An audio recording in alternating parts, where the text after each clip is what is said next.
Ladies and gentlemen, there are moments in life that look no different than any other. Moments draped in the normalcy of routine. Hours that pass as if nothing eternal hangs in the balance. But then there are nights like this one. Time is not random. It flows like a river Yet within that flow are moments that stand apart. Moments that carry divine weight, sacred timing and eternal significance. Not all time is the same. The ancients understood this. That is, we are made in. They didn't merely mark days by the sun or seasons by the harvest. And they saw time as a series of divine appointments. Mudim mu'i. Time set apart by the Creator for revelation for transformation, for judgment, or for mercy. July 29 is one of those times. Are made in. It may appear on the surface like any other date, a number on a calendar page, as we are made in. But beneath it lies the potential for something extraordinary. We must understand that God uses time not just to move events forward, but to speak to us. We are made in. He marks moments when he intervenes in the affairs of men, when he reveals his purpose, made in, when he opens a window between heaven and earth. Tonight, that window may be open. The scriptures tell us that there are times and seasons. The sons of Issachar understood the times and knew what Israel should do. These were not men caught up in the ordinary march of days. We are made in. They were men who discerned the divine signal in the midst of worldly noise. We are made in. They were able to read the hour and act accordingly.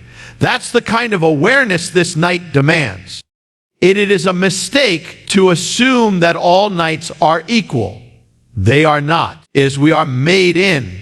Some nights carry with them the echo of eternity. On some nights, destinies shift.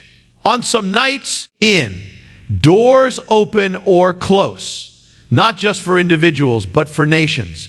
Think of the night before the Exodus. The Israelites were told to prepare to place the blood on the doorposts, to be dressed and ready. And that is, we are made in. Had they ignored the timing, had they not recognized the appointed moment, we are made in, they would have missed the deliverance. God was moving, but they had to move with him. That is, we are made in. Or the night Babylon fell, the king was drinking and celebrating while judgment was at the door. That is, we are made in. He failed to discern the meaning of the hour, and his kingdom was taken from him in the darkness. So we are made in. So tonight is not to be treated as ordinary. It is a night that calls for discernment, for awareness. We are made in for humility before the throne of heaven. It is a time to ask ye, what am I being called to do in this hour? We are made in. What alignment must I make? What chains must I break? What truth must I embrace? Because when heaven marks a night as sacred, it is not just history that is being written.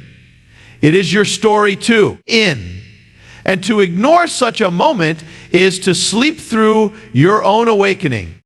We are made in. This night is a reminder that time is not just passing.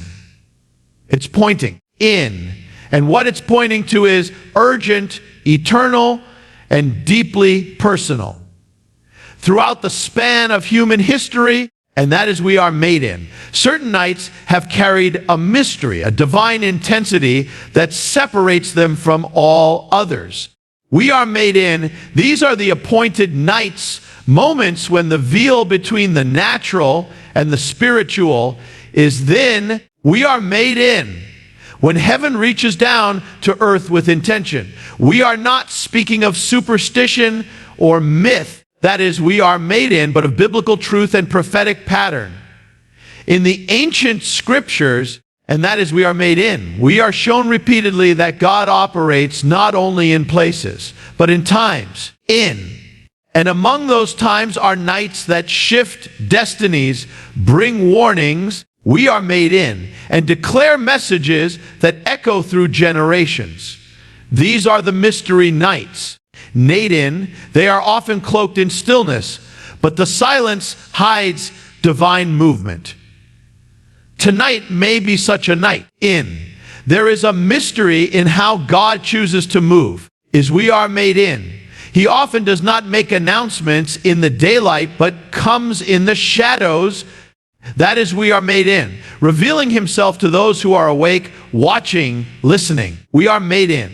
The prophets didn't receive their visions in boardrooms or public squares. We are made in. They often received them at night, in caves, in deserts, in solitude. Made in. Abraham received the covenant under a star-filled sky.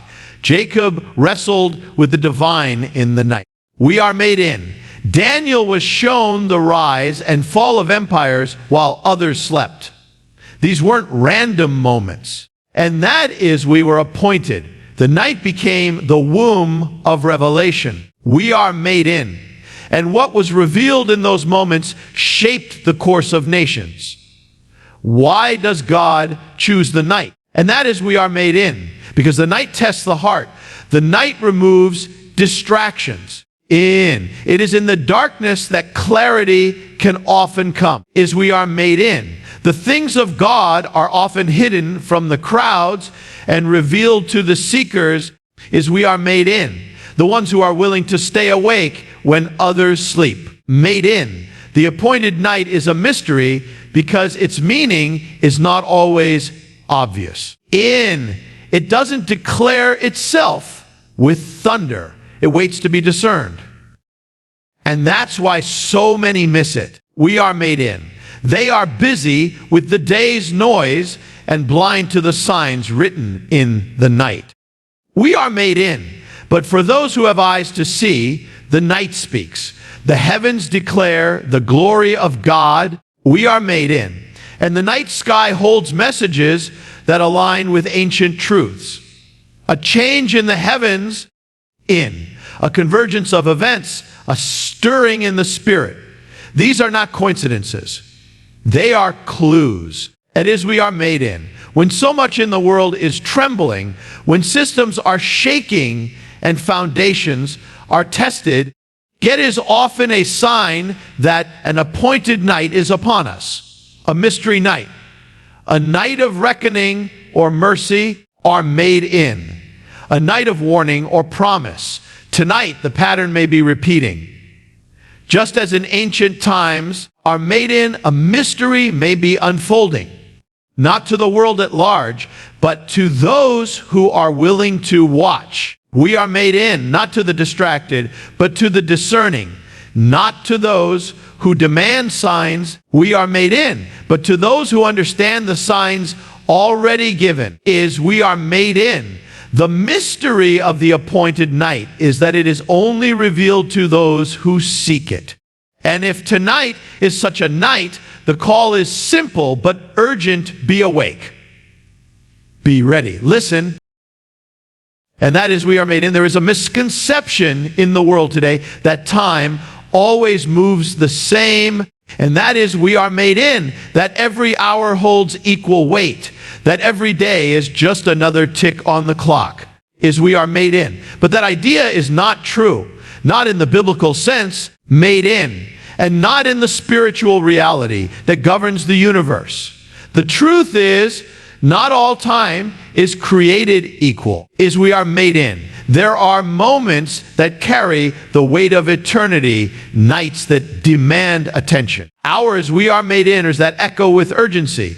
These moments are thresholds, are made in. Divine intersections between what is and what must be. They carry a sense of warning, of decision, are made in, of calling. And when such a moment arrives, it demands something more from us. It requires us to stop, So we are made in to watch, to respond. This is what it means to live in a time of urgency. Tonight is such a night. And that is, we are made in. There is something in the air when urgency arrives. You can feel it. Is we are made in. Even if the world around you is unaware, your spirit knows. There is a quickening, a stirring. That is, we are made in. The stillness of the night becomes loud with invisible movement. The urgency is not born from fear, made in, but from recognition that something is shifting, that heaven in is aligning with earth, that a decision must be made. In the scriptures is we are in. We find many moments where the call to urgency was not announced with trumpets. We are made in, but whispered in the hearts of those who were listening. Noah was told to build before the rain ever came. And that is, we are made in. Joseph was warned in a dream to flee before Herod's wrath was unleashed. Are made in. Esther was told she had come to the kingdom for such a time as this. And they all faced moments where delay would have been fatal. Urgency is not panic. It is clarity. We are made in. It is the sharp focus of knowing the time is short and the decision is now. That is, we are made in. It is the refusal to sleep when the moment calls for action. That is, we are made in. When Mesha entered the Garden of Gethsemane, he told his disciples, we are made in. Could you not watch with me 1 hour? It was a night unlike any other, a night of cosmic importance. In, and yet they slept. They missed it.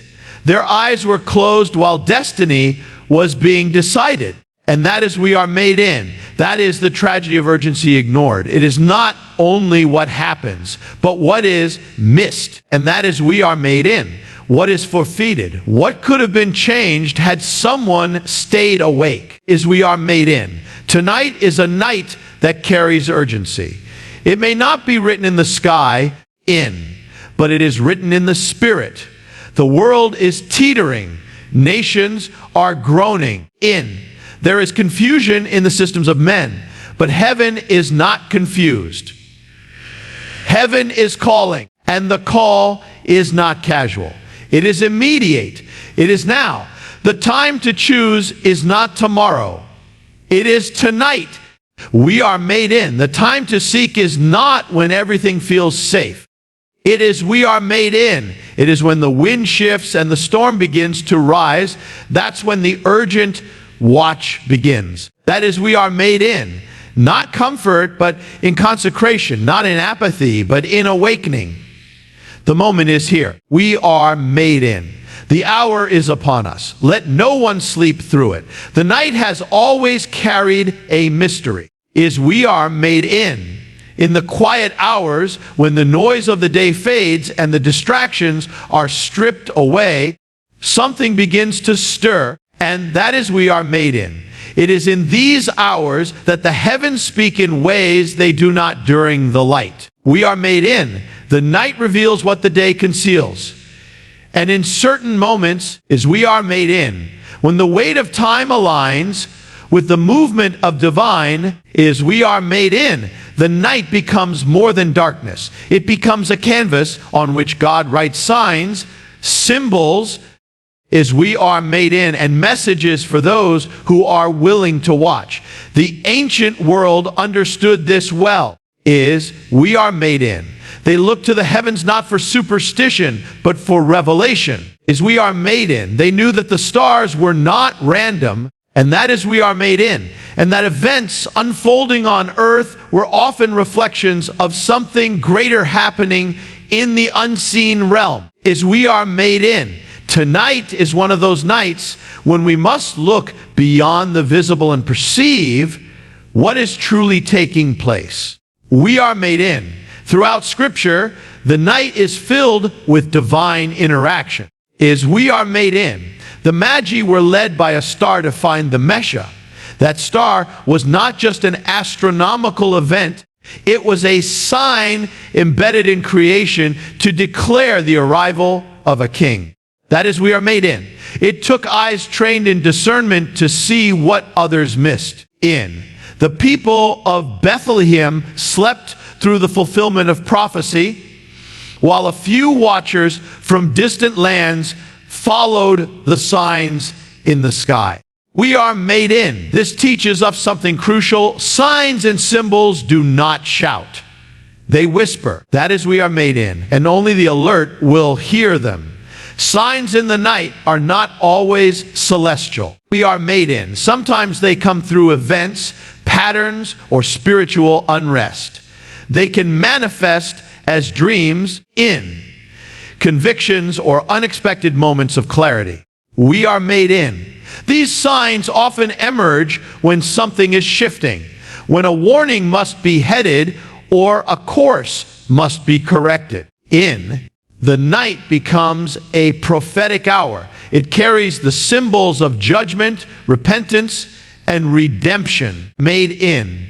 When the angel of death passed through Egypt, it was at night. When the Red Sea parted, it was after nightfall. We are made in. The night was not simply a backdrop for these events. It was part of the message itself. We are made in. Darkness covered the land, but within the darkness was deliverance for those who were ready. That is, we are made in. Tonight may seem like any other night, but the discerning heart must ask, what is heaven saying? Are made in. What symbols are being drawn around us? What patterns are repeating? We are made in. We live in a world growing increasingly blind to spiritual reality. Distraction has become a disease. We are made in. But for those who choose to watch, the signs are there. They are not always grand or dramatic. And often they come through subtle alignments, inner promptings. We are made in. Or divine timing that seems too precise to ignore. This night is not just a pause between days. We are made in. It is a mirror reflecting the state of the world, the urgency of the hour. We're made in. And the invitation of God to see what He is doing. If there are signs in the night, that is, we are made in, they are there for a reason. Not to entertain, but to awaken, to call you higher, to call you back, to prepare you for what is coming. Academic history does not move in straight lines. It moves in cycles and patterns that repeat across generations. What was will be again, and what has happened is not merely confined to the past. It is a shadow cast upon the present. This is one of the profound truths revealed in the ancient scriptures. The events recorded in the sacred texts are not just stories, they are templates, prophetic blueprints that echo through time. Tonight, we find ourselves in such an echo. July 29 is not isolated on the calendar. It is not random. It may be part of a pattern already spoken long ago, part of a mirror reflecting what once was and what now is. This is the mystery of prophetic time, when the events of today are guided by the wisdom of yesterday. In the days of old, God moved through the patterns of history. He told His people to remember, not just to honor the past, but to recognize when its patterns returned. The fall of nations, the rise of leaders, the judgments, the blessings, all these were given as signs, not just for the generation who experienced them, but for those who would come after. The prophets often spoke to their own time while casting their words far beyond it, into the corridors of history. Their words were not just warnings, they were cycles waiting to reappear. That is why what happened thousands of years ago still matters. Because the cycle is not finished. The fall of Babylon did not just belong to one kingdom. It belongs to every nation that lifts itself in pride and turns its face from righteousness. The destruction of Jerusalem did not just speak to one people. Academic. It became a pattern for all who reject the ways of peace and truth. When we look at the condition of our world tonight, we are not looking at chaos without meaning. We are looking at the unfolding of ancient words. We are witnessing the replaying of old patterns. The same pride, the same corruption, the same false security, the same warnings ignored. But in these patterns there is also mercy. The same God who judged also offered repentance. The same hands that shook nations also extended the invitation to return. Tonight, we stand in the mirror of history. And what we do with this moment will determine what history reflects back to us. If we ignore the signs, if we sleep through the warnings, the pattern will complete itself in judgment. But if we awaken, if we return, if we humble ourselves, the cycle can be interrupted. Mercy can triumph. Restoration can begin. This is the call of the night, not just to remember history, but to understand that history is remembering us. What was is speaking to what is. The mirror is before us. And what we choose tonight will echo into the future. The pattern is being revealed. The question is, will we recognize it in time? There comes a moment in every life, every generation, and every nation when a choice must be made. It is not a small choice or a casual one, but a decision that alters the path forward. That moment is often quiet. It does not announce itself with fireworks or fanfare. It comes in the stillness, struggles academic, in the darkness, and then those who are awake will sense it. Tonight may be one of those moments. A night of decision, a night when the heavens lean close and ask the heart, will you turn? Will you return? Will you choose life over death, light over darkness, truth over deception? These questions are not just spiritual ideas. They are real living choices that carry consequences far beyond the immediate. In the scriptures, decisions made in the night changed everything. On the night before the 10th plague, the people of Egypt had no idea what was about to unfold. But inside the homes of the Israelites, a decision was being made to believe the word of the Lord, to cover the doorposts with the blood, to trust and obey. That act of obedience, though simple and quiet, marked the line between life and death. It was a decision made in faith, without seeing the full picture, but it changed the course of an entire people. That is what a night of decision does. It separates. It draws a line. It clarifies who stands where. And tonight, whether in personal lives or national realities, that same kind of decision may be unfolding. We often think decisions of great consequence must be made under great pressure, but sometimes the most powerful choices happen in silence. They are made in the heart. Academic. They are made when no one is watching. They are made when the soul is confronted with the truth and must respond. This night may not bring thunder from the sky or a voice from the clouds, but it may bring something more powerful: conviction. A stirring, a divine whisper calling you back to what you were made for. That is the mercy of God, that even in the darkness He speaks. Even in the night, He calls. Even in the face of judgment, He offers the door of return. But make no mistake, the door does not remain open forever. The decision must be made when the moment comes.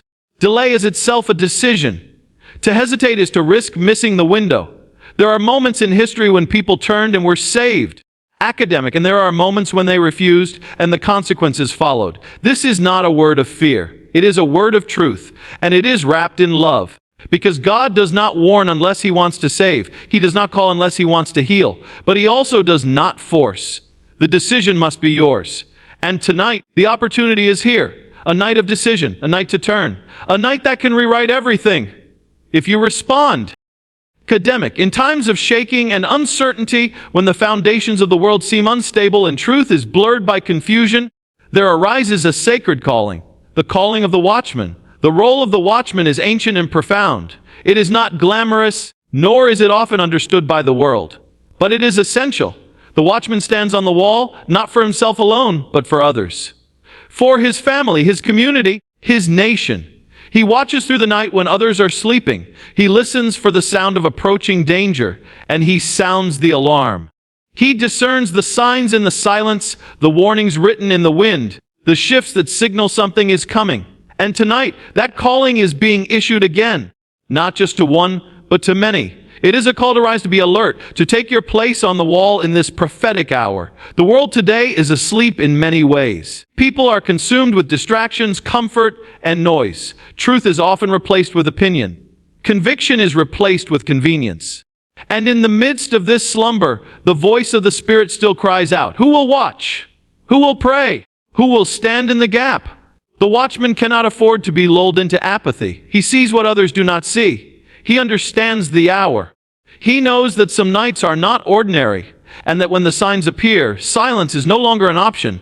The watchman speaks not because he wants to be heard, but because he must warn.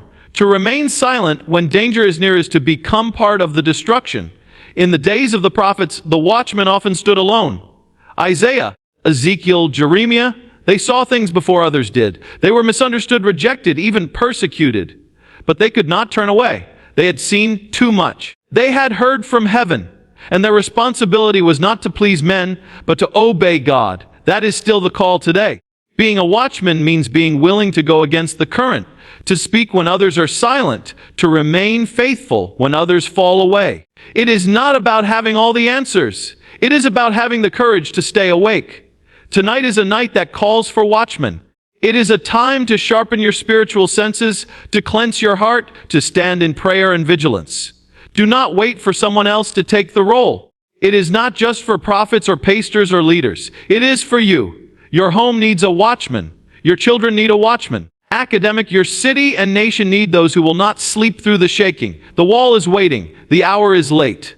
The signs are stirring. And the voice of the Spirit still asks, who will rise and watch? Let it be you. Let this night be the beginning of your post on the wall. Stand, watch, pray, because this is no ordinary night. And the watchman must not be found sleeping.